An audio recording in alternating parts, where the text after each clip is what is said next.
নমস্কার, আমি ঋতব্রত মুখার্জি। একটা খুব অন্যরকম অনুষ্ঠান হতে চলেছে আগামী 14ই অগস্ট জিডি বিড়লা সভাঘরে সন্ধ্যে 7টা থেকে। এই অনুষ্ঠানে আপনারা ইতিমধ্যেই বোধহয় জেনে গেছেন, উপলদা এবং অনিন্দদা দুজন থাকছেন, আমাদের প্রত্যেকের অত্যন্ত প্রিয় দুজন শিল্পী। কিন্তু এখানে গান তো থাকছে, তাছাড়াও আরো দুজন সারপ্রাইজ গেস্ট থাকছেন, সেটা আপনারা জানতে পারবেন, সেটা ক্রমশ প্রকাশ্য। এবং অভিষেক দা ইভেন্ট ইন্ডিয়ার তরফ থেকে প্রথমবার অর্গানাইজ করছে ক্যানভাস। একটু অন্যরকম ভাবনা, একটা অন্যরকম সন্ধে আপনারা কাটাতে চলেছেন, গান, গল্প। এবং আমার মনে হয় যে এই অনুষ্ঠানটা আরো অনেক অনেক জায়গায় ছড়িয়ে পড়বে। কিন্তু তার আগে ক্যানভাসের এই যে প্রথম এডিশন, সেটাকে সাপোর্ট করতে আপনাদেরকে চলে আসতে হবে। অভিষেক দাকে অনেক অনেক ধন্যবাদ ও শুভেচ্ছা জানাই ক্যানভাস অর্গানাইজ করার জন্য। ইভেন্ট ইন্ডিয়াকে আমার অনেক ভালোবাসা জানাই।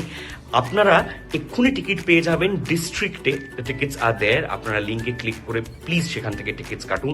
প্লিজ স্প্রেড দ্য ওয়ার্ড, আরও মানুষজনকে জানান যে 14th অগস্ট জিডি বিড়লা সভাঘরে ঠিক সন্ধ্যে 7টায় ক্যানভাস অনুষ্ঠিত হতে চলেছে। এবং আমি তো দেখতে যাচ্ছি, সেটা ছাড়া আমার একটা অন্য ভূমিকাও আছে ক্যানভাসে। সেটা কি, সেটা জানার জন্য চলে আসতে হবে 14th অগস্ট। আর দেরি করবেন না, এক্ষুনি টিকিট বুক করে নিন।